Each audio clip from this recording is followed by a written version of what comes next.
There was a day I almost convinced myself my life had stalled. Not collapsed, not failed, just paused. The kind of pause that stretches quietly until weeks begin to look like copies of each other. I woke up late that morning.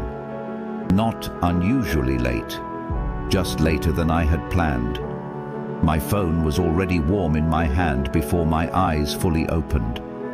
Notifications stacked like small demands. Messages I didn't need. News I didn't ask for. Updates that had nothing to do with the life I claimed I wanted. And still, I stayed there, scrolling. Not because I cared, but because I didn't want to think. That was the first clue. I didn't recognize it then.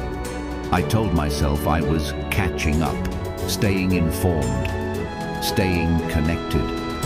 But something about it felt off, like eating without tasting, like moving without arriving. Hours passed like minutes, and minutes passed like they didn't exist at all.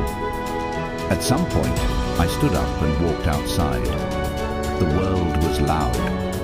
Cars, voices, movement everywhere. But it felt distant, like I was watching life through a layer of glass. And then something small happened.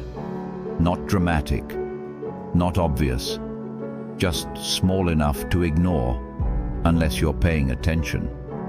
I reached into my pocket to check my phone again, and realized I didn't remember putting it there. I froze for a second, not out of fear, out of confusion, because I couldn't recall the last 5 minutes. I had moved, walked, crossed a street, avoided people, even nodded at someone I knew. But I wasn't there for any of it. That was the second clue. Something was taking my time, without asking for permission. I went back home and sat down, trying to retrace my day. Not emotionally, just factually, like an investigator reconstructing a timeline. Wake up, scroll, scroll, scroll, stand up, walk, check phone, walk more, check again. It was repetitive, mechanical, predictable, and that's when the thought hit me. Quietly, but sharp enough to stay. What if nothing is wrong with your life, except your attention? That question didn't feel comforting. It felt accusing, because it meant the problem wasn't out there. It was in how I was living. I decided to test something. The next morning, I woke up and didn't touch my phone. No scrolling, no notifications, no immediate noise, just silence. At first, it felt unnatural, almost wrong, like I was missing something urgent. My mind started searching for stimulation, something to grab onto, something familiar. But there was nothing, just me and my thoughts. And that's when it got uncomfortable, because beneath the noise, there were things I had been avoiding, ideas I never finished, decisions I delayed, questions I ignored because they didn't have easy answers. Why are you doing what you're doing? Who are you becoming if you keep going like this? When did you stop choosing and start reacting? Those weren't new questions. They were just finally audible. That's when everything started to connect. The late mornings, the constant checking, the inability to focus on one thing for more than a few minutes. It wasn't laziness. It wasn't lack of direction. It was fragmentation. My attention was scattered across so many things that nothing meaningful could take root. And here's the twist most people don't expect. Distraction doesn't feel like chaos. It feels like control. You feel busy, occupied, engaged. But when you step back and look closely, there's no depth to it, no progress, just motion without meaning, like running on a treadmill and calling it a journey. I started noticing it everywhere. People sitting together, but not present. Conversations interrupted by glowing screens. Moments that should feel alive, reduced to background noise.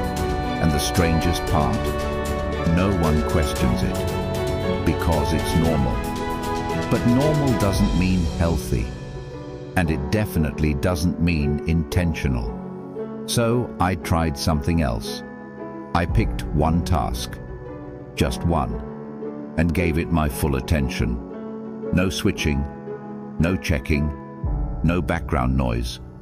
It felt slow at first, painfully slow. But then something shifted. Time stretched, not in a heavy way, but in a clear way. I could see what I was doing, feel it, understand it. For the first time in a while, I was actually present. And in that presence, something unexpected happened. Clarity. Not about everything, not about life as a whole, but about the next step. And sometimes that's all you need. Not a full map, just a clear next move.